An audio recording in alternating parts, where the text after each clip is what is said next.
하윤 씨, 미안하지만 나는 지금 결혼할 생각이 없어요. 그동안 즐거웠어요.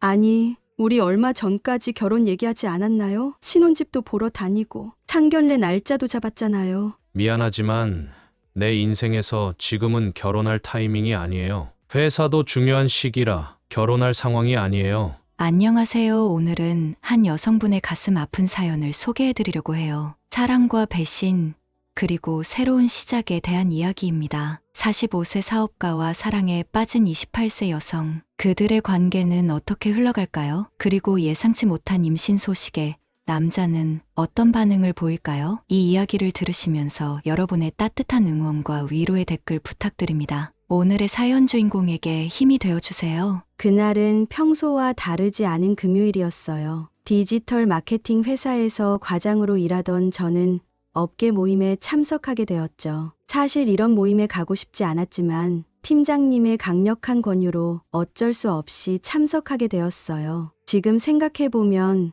그때 거절할 걸 그랬어요. 모임 장소는 강남의 한 고급 레스토랑이었어요. 평소 즐겨가는 곳과는 거리가 먼 격식을 차려야 하는 그런 곳이었죠. 검은색 원피스에 진주 목걸이를 하고 가면서도 이런 자리가 나랑 맞을까 하는 생각을 했었어요. 그곳에서 처음 강민호를 만났어요. 건설회사 대표라고 자신을 소개하던 그는 첫인상부터 범상치 않았어요. 45세라는 나이가 무색하게 세련된 수트핏과 부드러운 미소를 지닌 사람이었죠. 저와 17살이나 차이가 났지만 그의 모습에서 나이를 느낄 수 없었어요. 자리가 자연스럽게 섞이면서 우리는 대화를 나누게 되었어요. 그는 제가 알던 사업가들과는 달랐어. 돈 이야기나 자신의 성공담을 늘어놓는 대신 최근에 다녀온 미얀마 봉사활동 이야기를 진지하게 들려주더라고요. 소외된 아이들을 위해 학교를 지어주는 프로젝트를 진행 중이라며 그의 눈은 그 이야기를 할 때 반짝반짝 빛나고 있었어요. 처음에는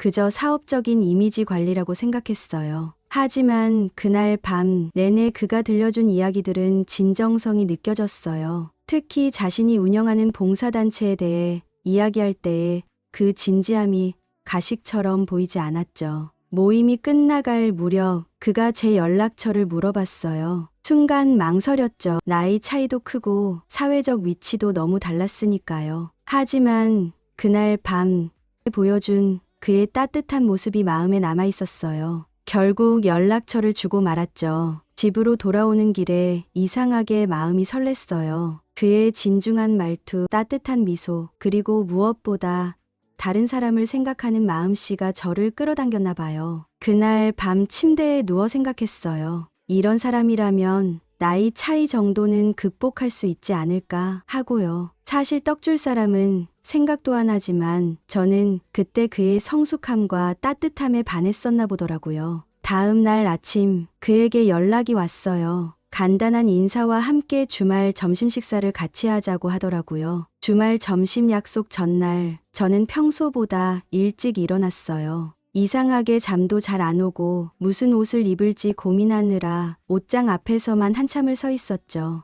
결국 단정하면서도 세련된 느낌의 아이보리 원피스를 골랐어요. 첫 식사 자리는 압구정의 조용한 이탈리안 레스토랑이었어요. 제가 도착했을 때 그는 이미 와서 기다리고 있더라고요. 약속 시간 10분 전이었는데도요. 그의 시간 개념에도 믿음이 갔죠. 식사하면서 나눈 대화는 정말 즐거웠어요. 그는 제 이야기에 진심으로 귀 기울여주는 사람이었거든요. 제가 환경 문제에 관심이 있다고 하니 자신이 후원하는 환경단체를 소개해주면서 다음에 같이 가보자고 제안하더라고요. 그렇게 우리는 자연스럽게 두 번째, 세 번째 만남을 이어갔어요. 만날 때마다 그의 배려심은 더욱 돋보였죠. 제가 좋아하는 뮤지컬 이야기를 했던 것을 기억하고는 며칠 뒤에 티켓을 예매해서 저를 초대하더라고요. 공연 전에는 제가 좋아할 만한 레스토랑을 미리 알아보고 예약해 놓은 것도 감동이었어요. 특히 인상 깊었던 건 어느 날 길에서 우연히 마주친 노숙인 할머니를 보고 그가 보인 반응이었어요. 그는 망설임 없이 발걸음을 멈추고 할머니에게 다가가 따뜻한 말 한마디와 함께 도움을 주더라고요. 그것도 사람들의 시선을 의식하지 않고 자연스럽게요. 그때 제 마음속에서 뭔가가 확 녹는 느낌이 들었어요. 한 달쯤 지났을까요? 그가 저에게 진지하게 연애를 제안했어요. 사실 나이 차이 때문에 많이 고민했죠. 하지만 그동안 보여준 그의 진정성과 배려심은 저희 모든 걱정을 눌러버렸어요. 게다가 그는 나이 차이에 대해서도 굉장히 섬세하게 배려해 주었어요. 나이는 숫자일 뿐이야. 서로를 이해하고 존중하는 게 더 중요하지 않을까? 라고 말하면서도 제 입장에서 불편할 수 있는 부분들을 먼저 생각하고 배려해 주었거든요. 회사 사람들이나 친구들의 시선을 의식할까봐 데이트할 때도 제가 편한 장소와 시간을 우선으로 해주었어요. 연애를 시작하고 나서도 그의 배려는 계속되었어요. 제가 야근할 때면 회사 앞으로 따뜻한 간식을 보내주거나 피곤할까봐 퇴근길에 조용히 데리러 와주기도 했죠. 이런 소소한 배려들이 쌓이면서 나이 차이는 더 이상 문제가 되지 않았어요. 주변 사람들의 우려 섞인 시선도 있었지만 저는 괜찮았어요. 오히려 또래 남자들보다 그가 훨씬 더 성숙하고 믿음직스러웠으니까요. 그의 따뜻한 마음씨와 배려심은 제 선택이 옳았다는 확신을 주었어요. 휴일이면 그와 함께 봉사활동에도 나갔어요. 그가 후원하는 보육원에서 아이들과 시간을 보내거나 노인복지관에서 봉사활동을 하면서 보낸 시간들은 정말 특별했어요. 그의 진심 어린 모습을 볼 때마다 이 사람이라면 정말 평생 함께할 수 있겠다는 생각이 들었죠. 특히 기억에 남는 건 제 생일날이에요. 그날 그는 제가 평소 관심 있어 하던 미술관으로 데이트를 준비했는데 알고 보니 그 전시회의 수익금 전액이 소외계층 어린이들의 미술 교육에 기부된다고 하더라고요. 이런 의미 있는 선물을 준비한 그의 마음이 정말 감동이었어요. 시간이 지날수록 우리 사이의 나이 차이는 오히려 장점이 되어 갔어요. 그의 넓은 이해심과 경험에서 나오는 조언들은 제 인생의 좋은 나침반이 되어 주었고, 반대로 제가 가진 젊은 에너지와 새로운 시각은 그에게 신선한 자극이 되어 주었거든요. 누구나 연애를 시작할 때는 불안함이 있잖아요. 저도 그랬어요. 하지만 그의 꾸준한 진심과 배려는 그런 불안함을 모두 지워주었죠. 매일 아침 일어나면 잘 잤어. 라는 문자로 하루를 시작하고, 밤에는 오늘도 수고했어.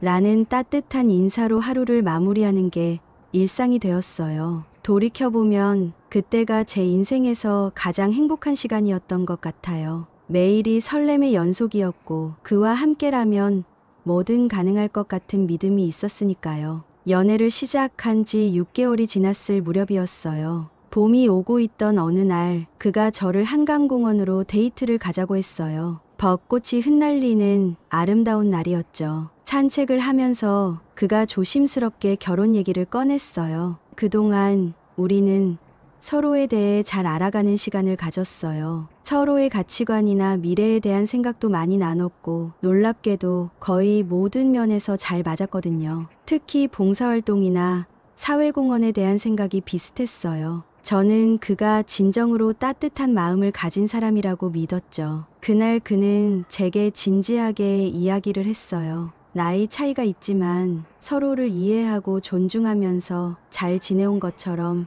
앞으로도 서로의 부족한 점을 채워가며 살고 싶다고요. 그의 진심 어린 고백에 저는 감동했어요. 그리고 저도 같은 마음이었죠. 특히 인상 깊었던 건 결혼 후의 구체적인 계획까지 세심하게 생각해 놓은 거예요. 제가 일하는 걸 좋아한다는 걸 알기에 결혼 후에도 제 커리어를 존중하겠다고 했어요. 맞벌이 부부로서 서로를 배려하며 살아가자고 하더라고요. 또 아이가 생기면 어떻게 키울지, 어떤 가치관을 가지고 교육을 시킬지도 이야기를 나눴어요. 그는 아이들이 어려서부터 봉사활동을 통해 나눔의 가치를 배웠으면 좋겠다고 했어요. 저희가 함께 해온 봉사활동처럼요. 그런 이야기를 나눌 때마다 더욱 확신이 들었어요. 부모님께 인사드리는 것도 자연스럽게 화제가 됐어요. 그는 제 부모님을 정중하게 뵙고 싶다고 했고 자신의 부모님도 저를 만나보고 싶어 하신다고 했어요. 그래서 우리는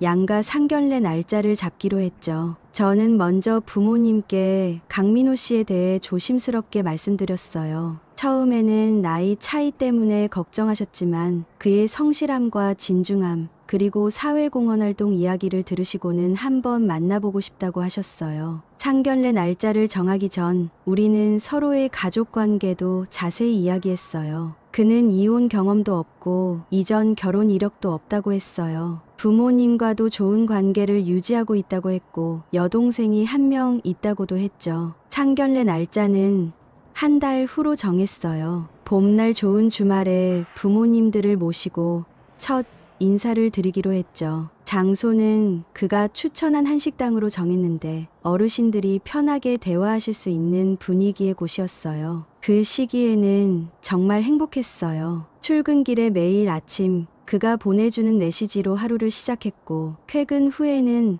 함께 저녁을 먹거나 산책을 하면서 우리의 미래를 이야기했죠. 주말이면 결혼 후 살 집을 구경하러 다니기도 했어요. 결혼 후에 신혼집으로는 강남 쪽의 아파트를 생각하고 있었어요. 그는 제가 회사 다니기 편한 위치를 우선으로 생각해줬고 저는 그의 배려에 또 한 번 감동했죠. 인테리어나 가구 스타일에 대해서도 의견이 잘 맞았어요. 우리는 신혼여행도 계획했어요. 아프리카로 가서 그가 후원하는 학교들도 방문하고 현지 아이들과 시간도 보내자고 했죠. 그때는 그 계획이 너무나 아름답고 의미 있게 느껴졌어요. 신혼여행조차도 의미 있는 일과 연결 짓는 그의 모습이 존경스러웠거든요. 매일 밤 잠들기 전 통화하면서 행복한 상상을 했어요. 우리가 함께 늙어갈 모습, 아이들과 함께할 미래, 그리고 우리가 함께 더 많은 사람들을 도울 수 있는 일들을. 그 모든 게 너무나 완벽해 보였죠. 상견례 날짜를 잡고 약 2주 정도가 지났을 때였어요. 평소보다 피곤함을 더 많이 느꼈지만 일이 바빠서 그런가 보다 했죠. 야근이 많았던 시기라 그냥 단순히 피로가 쌓인 거라고 생각했어요. 그런데 어느 날 문득 생리가 늦어졌다는 것을 깨달았어요. 평소에는 규칙적이었던 생리였는데 달력을 확인해 보니 벌써 2주나 지났더라고요. 순간 머리가 하얘졌어요. 혹시나 하는 생각에 가슴이 두근거리기 시작했죠. 회사에서도 집중이 잘 안 됐어요. 자꾸만 화장실에 가고 싶고 평소에 좋아하던 커피 냄새도 갑자기 역하게 느껴졌어요. 점심시간에 먹던 김치찌개도 평소와 달리 너무 맵게 느껴졌고요. 이상하다 싶었죠. 퇴근하고 집으로 가는 길에 약국에 들렀어요. 임신 테스트기를 사려는데 손이 떨려서 카드도 제대로 못 꺼낼 정도였어요. 약사님이 이상하게 쳐다보실까봐 다른 물건도 함께 샀죠. 마치 중학생 때 생리대를 살 때처럼 쑥스러웠어요. 집에 도착하자마자 화장실로 달려갔어요. 테스트기를 꺼내면서도 심장이 너무 빨리 뛰어서 손이 계속 떨렸어요. 설명서를 읽고 또 읽었죠. 실수하면 안 되니까요. 검사하는 3분이 3시간처럼 느껴졌어요. 그리고 두 줄이 선명하게 나타났어요. 순간 온몸에 전율이 흘렀어요. 다리에 힘이 풀려서 화장실 바닥에 주저앉고 말았죠. 믿기지 않아서 테스트기를 몇 번이나 다시 봤어요. 하지만 결과는 똑같았어요. 분명한 두 줄. 갑자기 많은 생각이 한꺼번에 밀려왔어요. 기쁨, 두려움, 설렘, 걱정. 복잡한 감정들이 뒤섞여 상견례도 앞두고 있는데 이런 상황이 될 줄은 몰랐어요. 민호 씨가 좋아할까? 아니면 실망할까?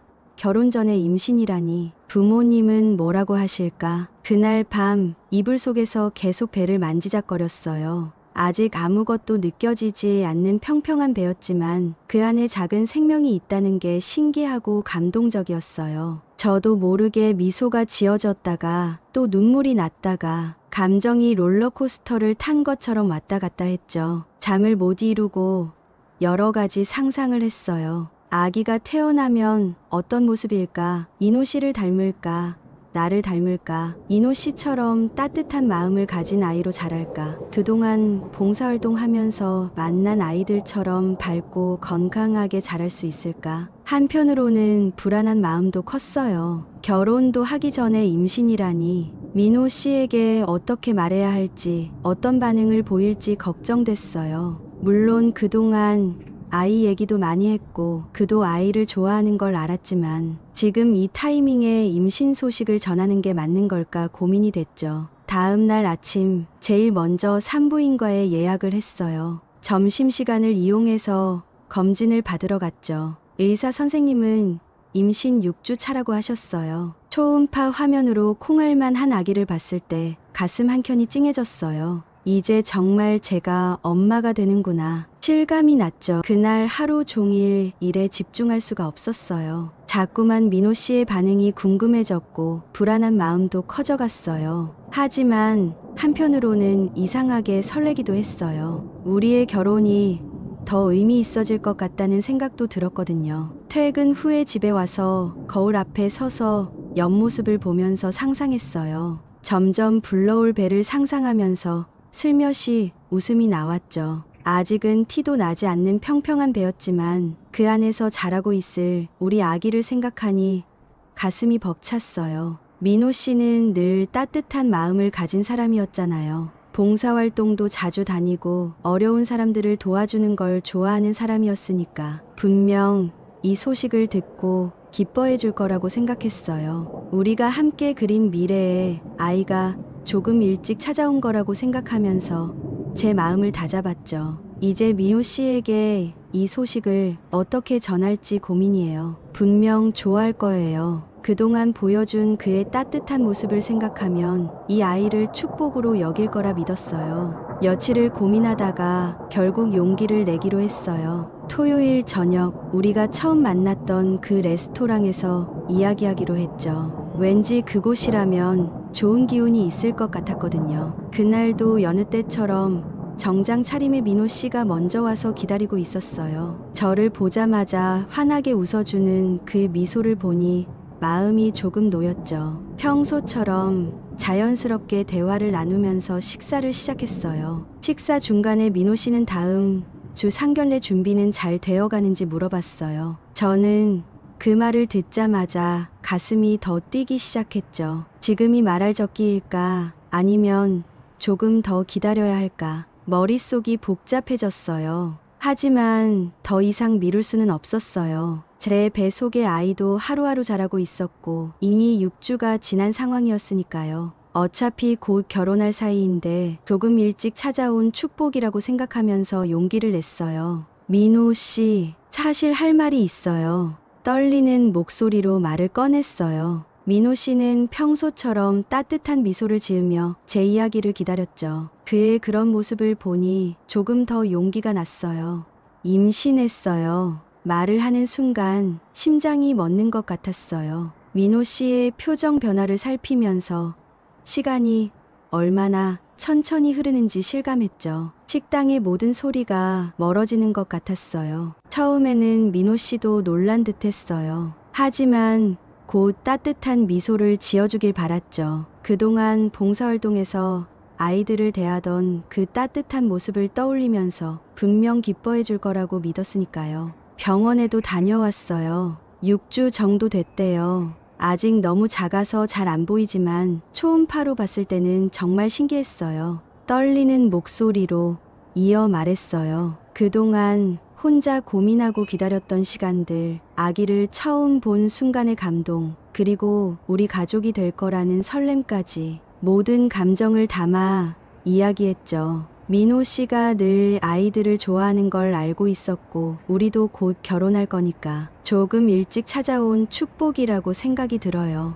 제 말이 끝나자 잠시 침묵이 흘렀어요. 민호 씨의 표정이 미묘하게 변하는 게 보였죠. 하지만 저는 아직도 희망을 품고 있었어요. 분명 처음에는 놀랐겠지만 곧 기뻐해 줄 거라고 믿었으니까요. 우리 아기가 태어나면 민호 씨처럼 따뜻한 마음을 가진 사람으로 키우고 싶어요. 봉사활동도 함께 다니면서 나눔의 가치를 가르치고 제 말이 채 끝나기도 전에 민호 씨의 얼굴이 굳어지는 게 보였어요. 그때까지도 저는 그저 깜짝 놀라서 그러는 거라고 생각했죠. 그의 눈빛이 점점 차갑게 변했어요. 더 이상 그 따뜻한 미소는 없었죠. 마치 다른 사람이 된 것처럼 완전히 달라진 모습이었어요. 제가 알던 그 따뜻하고 배려심 많던 사람은 어디로 간 걸까요? 순간 식당의 온도가 뚝 떨어진 것 같았어요. 그동안 보여줬던 모든 따뜻함이 거짓이었다는 걸 깨닫는 순간이었죠. 하지만 그때까지도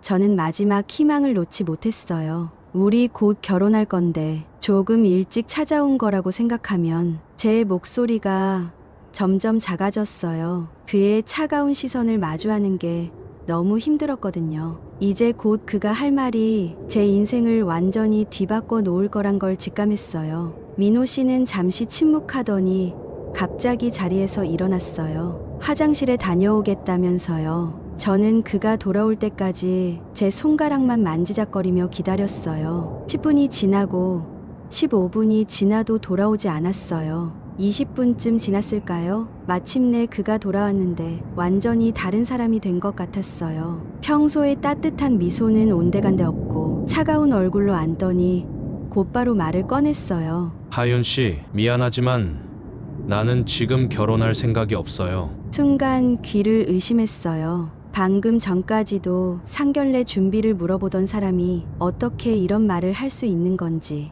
머리가 멍했어요. 그동안 즐거웠어요. 하지만 내 인생에서 지금은 결혼할 타이밍이 아니에요. 회사도 중요한 시기고.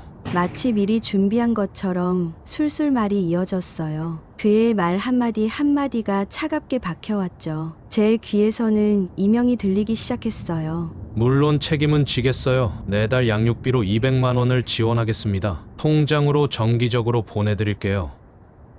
비즈니스 미팅에서 조건을 제시하듯 그렇게 말하더라고요. 마치 거래를 하는 것처럼요. 그동안에 우리는 뭐였을까요? 모든 게 연기였나요? 아니, 우리 얼마 전까지 결혼 얘기하지 않았나요? 신혼집도 보러 다니고 상견례 날짜도. 제 목소리가 떨렸어요. 그는 마치 다른 사람의 이야기를 듣는 것처럼 무표정한 얼굴로 저를 바라봤죠. 그건 그때고 지금은 달라졌어요. 200만 원이면 충분하지 않나요? 다른 미혼모들은 이것보다 훨씬 적은 양육비로도. 미혼모라는 말에 순간 현기증이 났어요. 방금 전까지 우리 아기라고 생각했는데 이제는 제가 미혼모가 된다는 거죠. 하윤 씨도 이제 곧 30이고 현실적으로 생각해봐요. 이 정도면 제가 충분히 성의를 보이는 거 아닌가요? 그의 말투는 마치 큰 호의를 베푸는 것처럼 들렸어요. 제 마음은 이미 산산조각이 났는데 그는 마치 일상적인 거래를 하듯 이야기를 이어갔죠. 계좌번호 알려주시면 다음 주부터 바로 송금해드릴게요. 아, 그리고 법적 문제가 없도록 계약서도 작성하면 좋겠어요.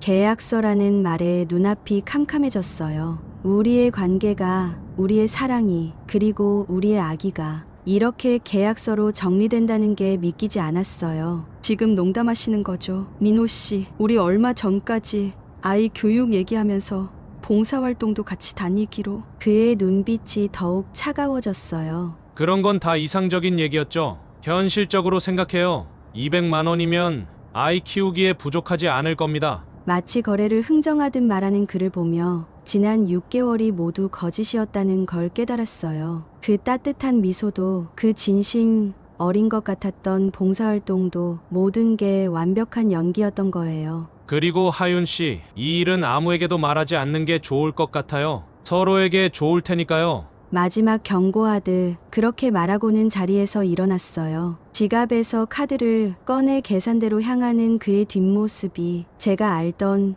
그 사람이 맞나 싶었어요. 식당을 나오면서 그는 마지막으로 한마디를 했어요. 다음 주에 변호사를 통해 연락드리겠습니다. 계약서 작성하러 오실 때 통장 사본도 가져오세요. 그렇게 말하고는 돌아서서 걸어가 버렸어요. 제 세상이 완전히 무너지는 순간이었죠. 그날 밤 저는 식당 앞 벤치에 한참을 앉아 있었어요. 차가운 봄바람이 불었지만 제 마음보다는 덜 차가웠던 것 같아요. 그날 밤 정신없이 집으로 돌아왔어요. 아니, 어떻게 집까지 왔는지도 기억이 나지 않아요. 현관문을 열자마자 신발도 벗지 못한 채 바닥에 주저앉아 울었죠. 얼마나 울었을까요? 눈물이 마를 때까지 계속 울었어요. 하지만 이건 분명 악몽일 거예요. 내일 아침에 일어나면 평소처럼 잘 잤어. 라는 메시지가 와 있을 거고, 이 모든 게 꿈이었다고 생각하면서 하루를 시작할 수 있을 거라고 믿었어요. 그날 밤 한숨도 못 잤어요.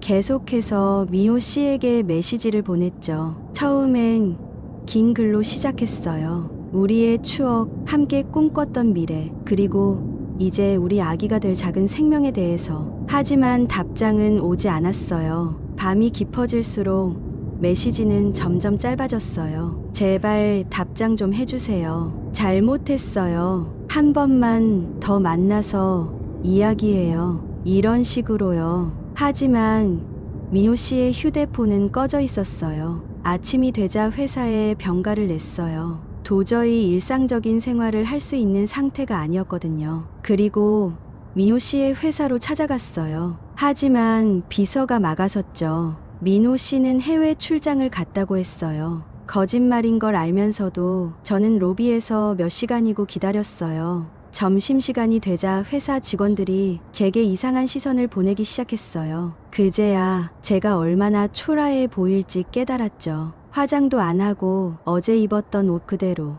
마치 거리의 불황자처럼 보였을 거예요. 집으로 돌아와서도 계속 전화를 걸었어요. 수십 번, 어쩌면 수백 번. 전화벨이 울리다가 끊기기를 반복했죠. 가끔은 신호음조차 들리지 않았어요. 결국 차단당한 걸까요? 그래도 포기할 수 없었어요. 이메일도 보냈고 회사 대표 번호로도 전화해봤어요. 심지어 그가 자주 가던 식당이나 카페에도 찾아갔죠. 하지만 그의 흔적은 어디에도 없었어요. 며칠이 지나자 제 핸드폰으로 낯선 번호에서 연락이 왔어요. 민호 씨의 변호사라고 하더군요. 더 이상 민호 씨를 찾아다니지 말라고, 스토커로 고소될 수 있다고 경고하는 내용이었어요. 그제야 현실을 직시하게 됐어요. 제가 얼마나 미쳐 있었는지, 얼마나 바보 같았는지. 거울을 보니 눈은 퉁퉁 붓고 입술은 다 갈라져 있었어요.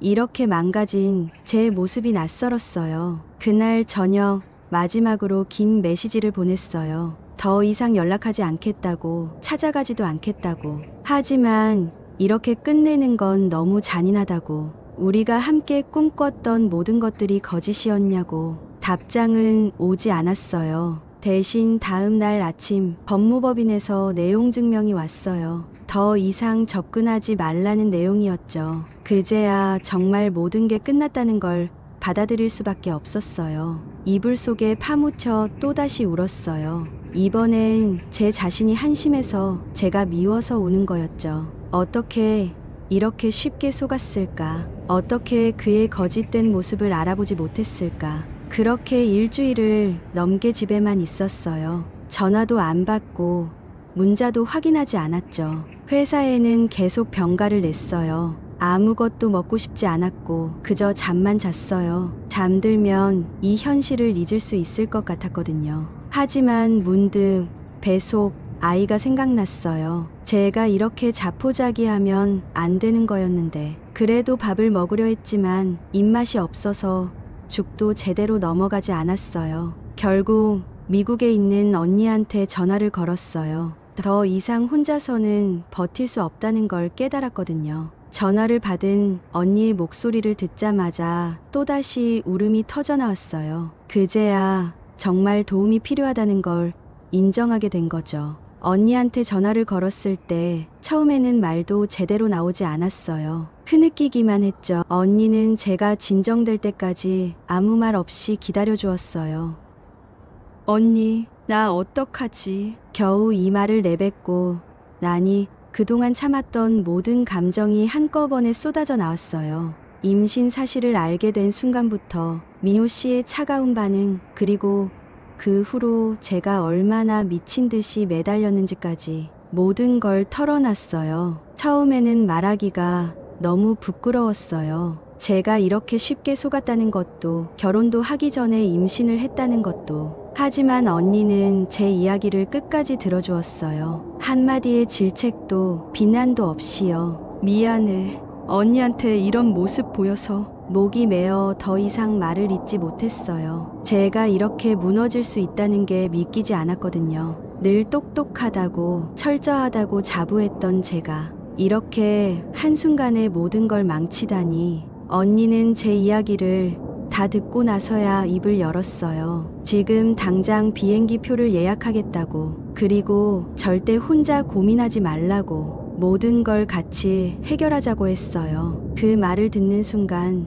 또다시 눈물이 왈칵 쏟아졌어요. 하지만 이번에는 조금 다른 눈물이었어요. 이제야 누군가에게 기댈 수 있다는 안도감의 눈물이었죠. 언니는 전화를 끊지 않고 계속 저와 이야기를 나눴어요. 제가 잠이 들 때까지 마치 어렸을 때처럼요. 그때는 몰랐는데 이렇게 든든한 언니가 있다는 게 얼마나 큰 축복인지. 다음 날 아침 언니가 보낸 메시지를 받았어요. 내일 새벽 비행기로 도착한다고. 그리고 좋은 변호사도 수소문해뒀다고. 제가 아무것도 하지 않아도 된다고. 이제 언니가 다 알아서 해줄 거라고. 그제야 조금은 마음이 놓였어요. 여전히 두렵고 불안했지만 혼자가 아니라는 생각에 조금은 안심이 됐죠. 처음으로 제대로 된 식사도 했어요. 배 속의 아이를 위해서라도 이제는 제 몸을 돌봐야 한다는 생각이 들었거든요. 하루 종일 언니와 메시지를 주고받았어요. 언니는 계속해서 제게 힘이 되는 말들을 보내줬어요. 절대 내가 잘못한 게 아니라고. 이런 일은 누구에게나 일어날 수 있다고. 속인 놈이 나쁜 놈인 거라고. 그리고 무엇보다 이제 우리 가족이 함께 있을 거라고. 저녁이 되자 언니의 남편, 즉 제 형부도 연락이 왔어요. 형부가 미국에서 변호사로 일하고 있다는 걸 그때서야 다행이라고 생각했어요. 형부는 모든 법적인 문제를 도와주겠다고 했어요. 밤이 되니 부모님 생각이 났어요. 언니는 부모님께는 자기가 잘 설명드리겠다고 했지만 여전히 걱정되더라고요. 결혼도 하기 전에 임신을 했다는 걸 어떻게 말씀드려야 할지. 잠들기 전 언니가 마지막 전화를 했어요. 내일이면 만날 수 있다는 생각에 마음이 한결 가벼워졌어요. 오랜만에 편히 잠들 수 있을 것 같았죠. 침대에 누워 생각했어요. 이제 더 이상 혼자가 아니라는 걸. 그리고 제 뱃속의 아이도 이렇게 좋은 이모와 이모부를 만나게 될 거라는 걸. 처음으로 작은 희망이 보이는 것 같았어요. 그날 밤 오랜만에 평화로운 잠을 잤어요. 내일이면 언니를 만날 수 있다는 생각에 마음이 든든했거든요. 이제 정말 새로운 시작을 할 수 있을 것 같았어요. 비록 제가 계획했던 것과는 전혀 다른 방향이지만 그래도 이제는 혼자가 아니니까요. 다음 날 새벽 인천공항으로 언니를 마중 나갔어요. 공항에서 기다리는 동안에도 계속 불안했어요. 그동안 혼자 있었던 시간이 너무 길어서 그랬는지 사람들 속에 있는 것조차 힘들었거든요. 언니는 제가 상상했던 것보다 훨씬 더 빨리 도착했어요. 언니를 보자마자 또다시 눈물이 났죠. 하지만 이번에는 기쁨의 눈물이었어요. 드디어 누군가에게 기댈 수 있다는 안도감 때문이었나 봐요. 언니는 먼저 제 상태부터 걱정했어요. 제가 많이 말랐다면서 당장 식사부터 하자고 했어요. 공항 근처 식당에서 아침을 먹으면서 언니는 이미 모든 계획을 세워놓은 듯 했어요. 형부가 소개해준 한국의 변호사와도 오늘 오후에 만나기로 했다고 하더라고요. 식사를 하면서 언니는 제게 모든 걸 자세히 물어봤어요. 임신 진단서부터 시작해서 민호 씨와 나눴던 모든 대화들, 심지어 문자 메시지까지 모든 증거를 수집해야 한다고 했어요. 다행히도 저는 민호 씨와 주고받은 메시지들을 하나도 지우지 않았어요. 결혼을 약속했던 증거들, 함께 신혼집을 알아보던 사진들, 그리고 상견례 약속까지 모든 게 그대로 남아 있었죠. 오후에 변호사 사무실로 향했어요. 제가 생각했던 것보다 상황은 훨씬 더 심각해 보였어요.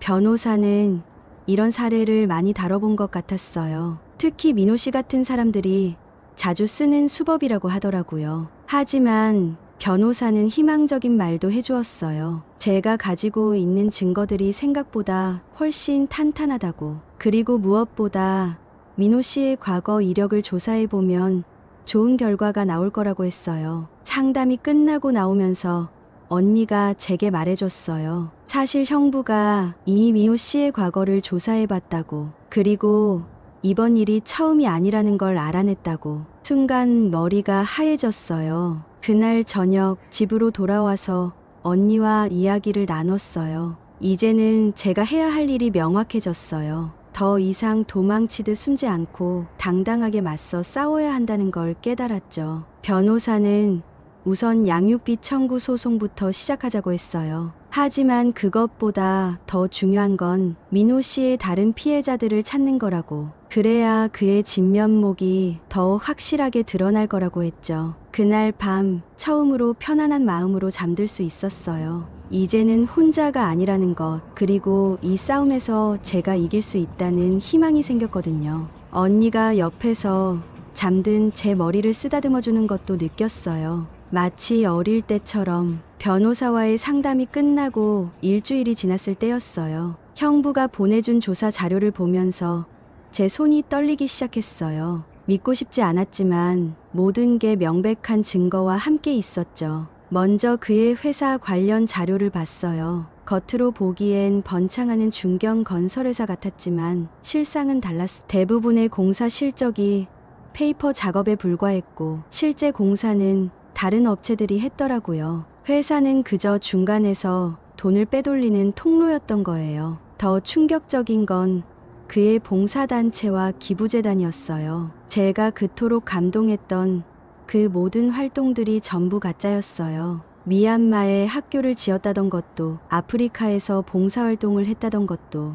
모든 게 서류상으로만 존재했죠. 사진들도 모두 조작된 거였어요. 현지 봉사단체의 사진을 도용하거나 다른 단체의 활동을 자신의 것처럼 꾸며낸 거였죠. 제가 그토록 감동했던 그 눈빛, 그 진심 어린 것 같았던 이야기들, 모든 게 완벽한 연기였어요. 하지만 가장 큰 충격은 따로 있었어요. 조사 결과에 따르면 민호 씨는 저 말고도 2명의 여성과 더 관계를 맺고 있었어요. 모두 저와 비슷한 또래의 여성들이었죠. 그것도 저와 비슷한 방식으로 만났다고 해요. 한 명은 대구에 사는 27살의 패션 디자이너였고 다른 한 명은 부산의 29살 유치원 교사였어요. 세 곳의 도시를 오가며 완벽하게 이중, 아니 삼중 생활을 하고 있었던 거죠. 그것도 비슷한 시기에 비슷한 방식으로. 더 무서운 건 패턴이 모두 같았다는 거예요. 업계 모임에서 우연히 만나고 봉사활동과 기부 이야기로 호감을 사고 진지한 만남으로 이어가다가 결혼을 약속하고 그리고 임신하면 갑자기 태도를 바꾸는 마치 정해진 각본이 있는 것처럼요. 기부금도 전부 가짜였어요. 실제로는 자신의 비자금을 만들기 위한 수단이었죠. 직원들 명의로 된 여러 개의 통장을 이용해서 돈을 세탁하고 그걸 다시 해외 계좌로 빼돌렸다고 해요. 심지어 그가 보여주었던 호화로운 생활도 대부분 가짜였어요. 명품 시계, 고급 차, 강남의 아파트, 모두 리스나 렌트였죠. 겉으로만 화려해 보이게 만든 허상이었어요. 자료를 보면서 제 뺨을 꼬집어 봤어요. 이게 정말 현실인가 싶어서요. 제가 그토록 믿었던 사람이 이렇게 치밀하게 계획된 사기꾼이었다니. 그동안 제가 본 건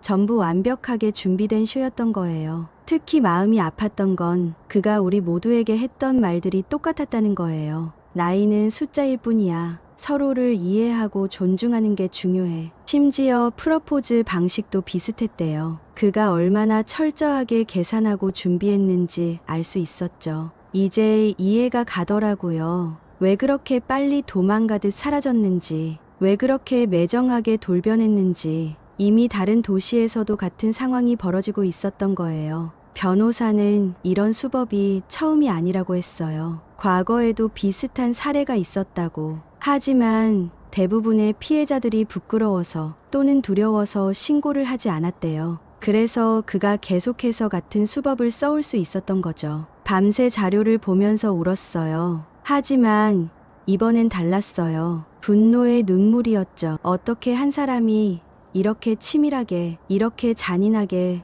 여러 명의 인생을 망칠 수 있는지 도저히 이해할 수 없었어요. 형부의 조사는 거기서 끝나지 않았어요. 며칠 후 더 놀라운 사실이 밝혀졌죠. 민호 씨의 부모님이 그를 군대에 보내지 않기 위해 원정 출산을 했다는 사실이었어요. 1970년대 후반 그의 부모님은 미국 LA로 건너갔대요. 당시만 해도 한국의 정세가 불안했고 군대 문제도 있어서 많은 부유층들이 원정 출산을 선택했다고 해요. 민호 씨의 부모님도 그중 하나였던 거죠. 그래서 민호 씨는 태어날 때부터 미국 시민권자였어요. 한국에서 자랐지만 법적으로는 미국인이었던 거죠. 그래서 군대도 가지 않았고 지금도 미국 여권을 가지고 있대요. 이 사실을 알게 된 순간 제 머릿속에서 뭔가가 딱 하고 맞아떨어졌어요. 미국 시민권. 그가 왜 그렇게 자주 해외 출장을 다녔는지, 어떻게 그렇게 쉽게 돈을 빼돌릴 수 있었는지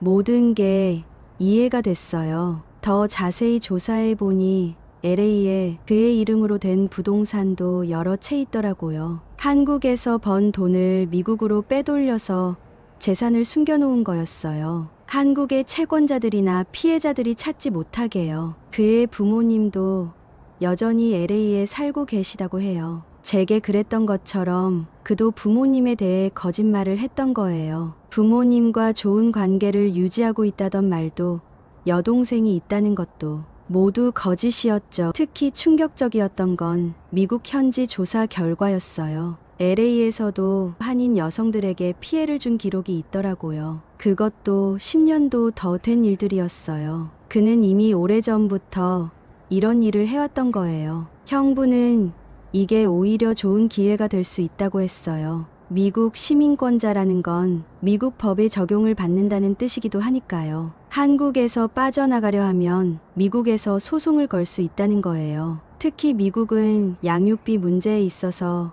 굉장히 엄격하대요. 고의적으로 양육비를 지급하지 않으면 형사처벌까지 가능하다고 해요. 한국보다 처벌 수위도 훨씬 높고 구속 가능성도 크다고 하더라고요. 이 이야기를 듣는 순간 제 마음속에서 작은 희망이 자라나기 시작했어요. 그가 한국에서 빠져나가려 하면 오히려 더 큰 곤경에 처할 수 있다는 거잖아요. 게다가 형부의 말로는 미국에서는 재산 은닉에 대해서도 엄격하게 처벌한대요. 특히 다른 나라에서 번 돈을 불법적으로 미국으로 옮기는 것에 대해서는 더욱 그렇다고 해요. 그의 회사 자금 세탁 문제도 이제 이해가 됐어요. 미국 시민권을 이용해서 돈을 빼돌리고 그걸로 다시 한국에서 사업을 하는 2중, 3중의 속임수였던 거죠. 하지만 이제는 달라질 거예요. 그가 가진 미국 시민권이 오히려 그를 올가맬 족쇄가 될 수 있다는 걸 알게 됐으니까요.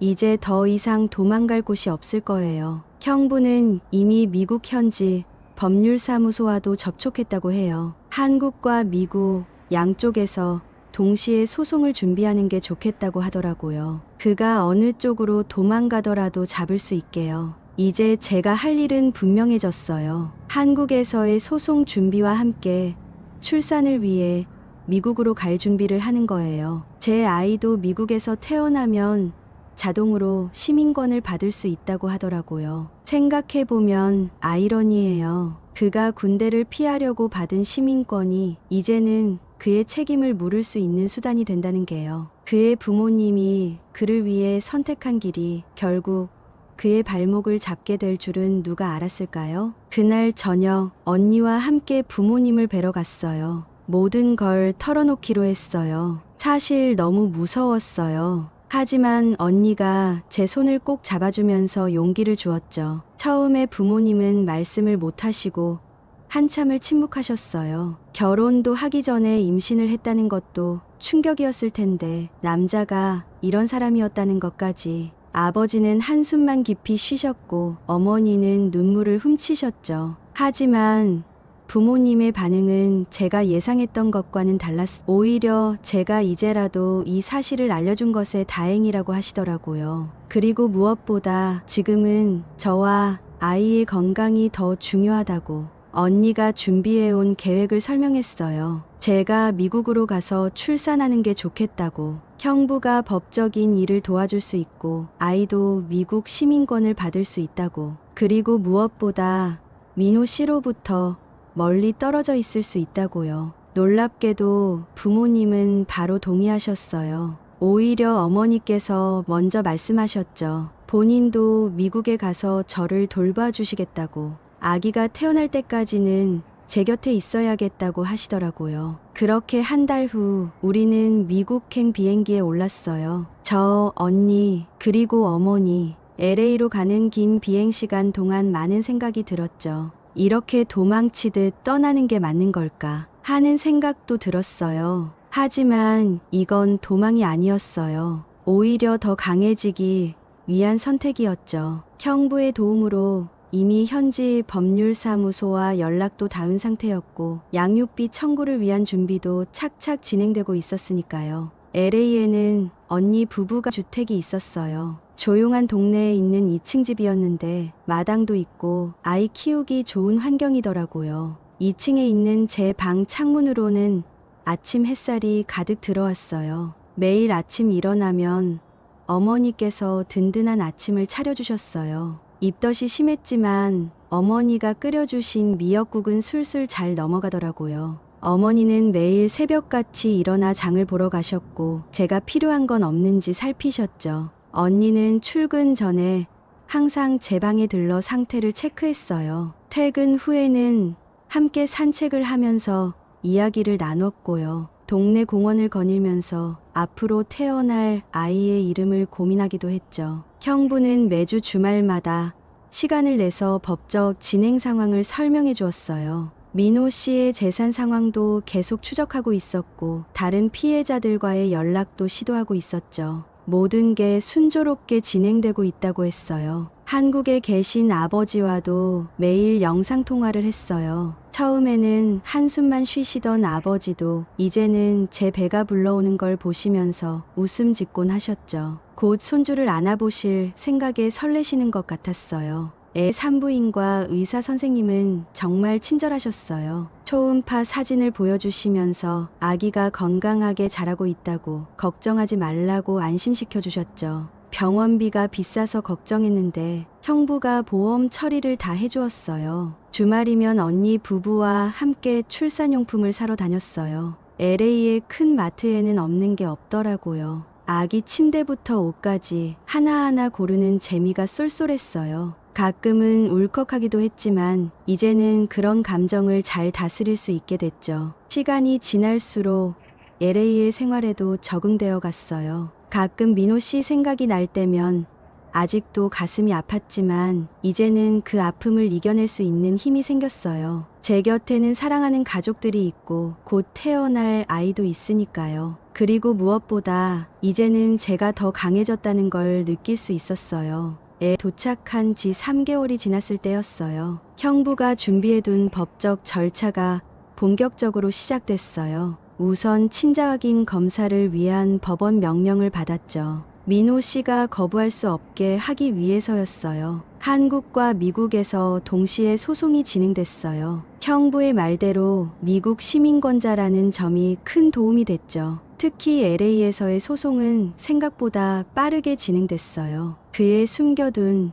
재산들이 하나둘씩 드러나기 시작했거든요. 처음에 민호 씨는 완강하게 저항했어요. 하지만 미국 법원이 친자 확인 검사를 명령하자 더 이상 도망칠 수 없었나 봐요. 검사 결과는 당연히 양성이었죠. 이제 그는 법적으로도 아이의 아버지가 된 거예요. 양육비 산정 과정에서 민호 씨의 모든 재산이 들춰졌어요. 한국의 건설회사는 페이퍼 컴퍼니에 불과했지만 LA에 숨겨둔 재산이 엄청났거든요. 여러 채의 부동산과 주식, 그리고 비자금까지 모든 게 법정에 증거로 제출됐죠. 특히 결정적이었던 건 다른 피해자들의 증언이었어요. 대구의 패션 디자이너와 부산의 유치원 교사도 용기를 내서 법정에 섰거든요. LA에서의 피해 마찬가지였죠. 그들의 이야기는 하나같이 비슷했어요. 법원은 민호 씨의 재산 규모와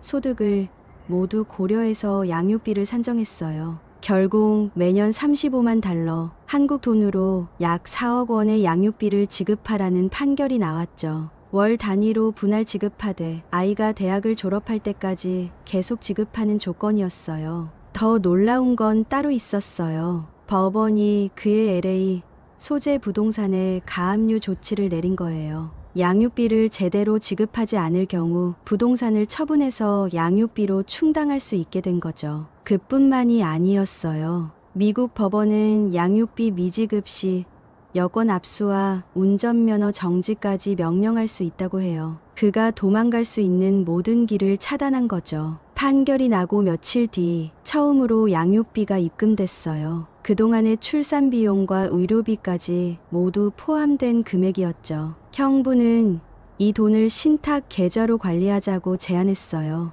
아이의 미래를 위한 투자라고 했죠. 그리고 또 하나의 희소식이 있었어요. 한국 검찰에서도 민호 씨에 대한 수사를 시작했다는 거예요. 사기 혐의와 함께 불법 자금 세탁 혐의도 포착됐다고 하더라고요. 이제 더 이상 도망칠 곳이 없어진 민호 씨는 변호사를 통해 합의를 제안해왔어요. 하지만 저는 거절했죠. 이건 단순히 돈의 문제가 아니었으니까요. 그의 만행을 세상에 알려서 더 이상의 피해자가 생기지 않게 해야 했어요. 순간 만감이 교차했어요. 처음 그를 만났을 때의 설렘, 행복했던 시간들, 그리고 배신의 순간까지. 하지만 이제는 달라요. 저는 더 이상 그때의 약하고 순진한 제가 아니에요. 이제 곧 제 뱃속에 아이가 태어나요. 그 아이에게 떳떳한 엄마가 되고 싶어요. 비록 예상치 못한 방식이었지만 이렇게라도 제 권리를 지켜낸 것이 자랑스러워요.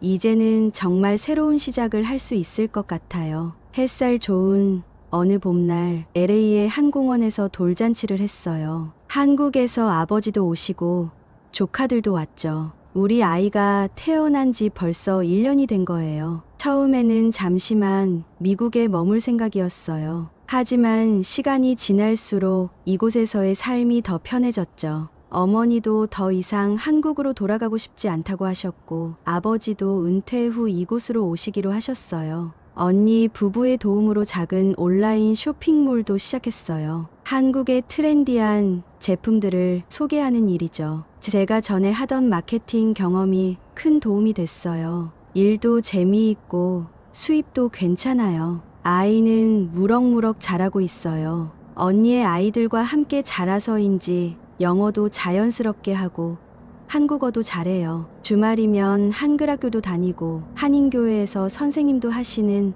어머니 덕분에 우리의 문화도 잘 배우고 있죠. 가끔 아이가 아빠에 대해 물어볼 때면 여전히 마음이 아파요. 하지만 이제는 담담하게 이야기해 줄 수 있어요. 모든 진실을 있는 그대로. 언젠가 아이가 이해할 수 있을 만큼 자랐을 때 우리 가족의 이야기를 들려주려고요. LA에서의 새로운 삶은 생각신 행복해요. 아침마다 들리는 새소리, 선선한 바람, 그리고 무엇보다 사랑하는 가족들과 함께하는 시간. 이렇게 평범한 일상이 얼마나 소중한지 새삼 깨닫게 돼요. 가끔 과거를 돌아보면 마음이 먹먹해지기도 해요. 하지만 그때의 아픔이 있었기에 지금의 제가 있다고 생각해요. 더 강해졌고 현명해졌고 무엇보다 진정한 가족의 의미를 알게 됐으니까요. 이제는 더 이상 두렵지 않아요. 제 곁에는 든든한 가족이 있고 사랑스러운 아이가 있으니까요. 비록 계획했던 것과는 다른 삶이지만 오히려 더 풍성하고 의미 있는 삶을 살고 있다고 느껴요. 그리고 무엇보다 이제는 제가 누군가에게 힘이 되어줄 수 있다는 게 기뻐요. 저와 비슷한 경험을 한 다른 여성들에게 용기와 희망을 전할 수 있으니까요. 이제는 제가 그들의 이야기를 들어주고 조언해줄 수 있는 사람이 된 거예요. 삶이란 참 예측할 수 없는 것 같아요. 하지만 그 속에서도 우리는 항상 새로운 희망을 발견할 수 있다는 걸 배웠어요. 지금의 저는 진정으로 행복해요. 그리고 이 행복을 지키기 위해 앞으로도 더 강하고 현명한 사람이 되고 싶어요. 이제는 진정한 우리가 되었어요. 언니, 부부와 조카들, 그리고 부모님과 함께 서로를 위로하고 격려하면서 새로운 추억을 만들어가고 있어요. 이것이야말로 제가 꿈꾸던 진정한